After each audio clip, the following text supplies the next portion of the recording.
ಸಿದ್ದರಾಮಯ್ಯನವರ ವಿರುದ್ಧ ರಾಜ್ಯಪಾಲರು ಪ್ರಾಸಿಕ್ಯೂಷನ್ಗೆ ಅನುಮತಿ ನೀಡಿದ್ದಾರೆ. ಅದು ನೀಡಿದರೆ ನೋಡೋಣ ನೀನು ಏನು ಕ್ರಮ ತಗೊಳ್ತಾರೆ ಅಂತ ನಂತರ ನಾವು ಘೋಷಣೆ ಮಾಡ್ತೀವಿ. ನೀವೇನು ಹೇಳ್ತೀರಿ? ನಾವು ಹೇಳಿದ್ದೀವಿ ಈ ತನಿಖೆ ಮಾಡಿಸ್ಬೇಕು. ಭಾಳಷ್ಟು ಹಗರಣಗಳು ವಾಲ್ಮೀಕಿ ಇರ್ಬೋದು, ನಮ್ಮ ಮೂಢ ಏನು ಹಗರಣ ಇದೆ ಅದೆಲ್ಲನೂ ಆಚೆ ಬಂದಿದೆ.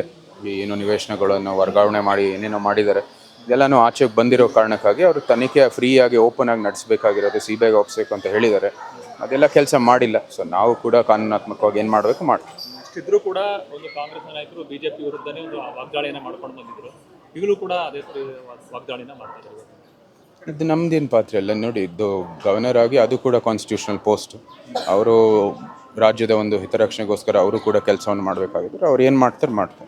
ಈ ಇದರಲ್ಲಿ ಹೋರಾಟ ಮುಂದುವರಿಸ್ತಾರೆ ಸರ್ ಪಕ್ಷದ ವತಿಯಿಂದ? ಪಕ್ಷದ ವತಿಯಿಂದ ಹೋರಾಟ ನಿರಂತರವಾಗಿ ನಡೆಯುತ್ತೆ. ನಾವು ಒಂದು ಜವಾಬ್ದಾರಿಯುತ ವಿರೋಧ ಪಕ್ಷ ಆಗಿ ನಮ್ಮ ಕೆಲಸವನ್ನು ಮಾಡ್ತೀವಿ.